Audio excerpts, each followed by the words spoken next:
Alright, so now we're going to switch over to my mother's side of the family. In the late 1930s, my grandmother married Richard, my grandfather. My mother was born in 1940, and her three sisters were basically born back to back. She was basically giving birth every year after that for a few years. When my mother was 7, my grandfather got very drunk, which was not unusual, and he beat the hell out of my grandmother. Again, not unusual. This time was particularly brutal, and afterwards he passed out on the couch. Grandma called the police, and at that time, most officers would have overlooked what a man did to his wife.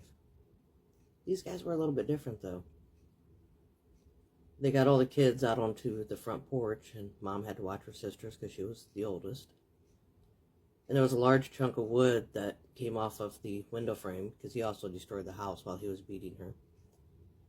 One of the officers picked up that chunk of wood and handed it to my grandmother and said, "Go for it, hun."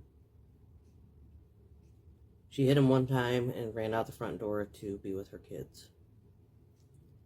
Those two cops took turns beating the shit out of my grandfather. Grandma never went back. She divorced him. However, at that time, a divorced woman with children, nobody wanted to rent a house to her. She couldn't find a place to live or anything, so my mother and her sisters were placed in a boarding home. That's basically where my mother grew up. Grandma couldn't afford to feed them, couldn't find housing with them, so that was where my mother grew up.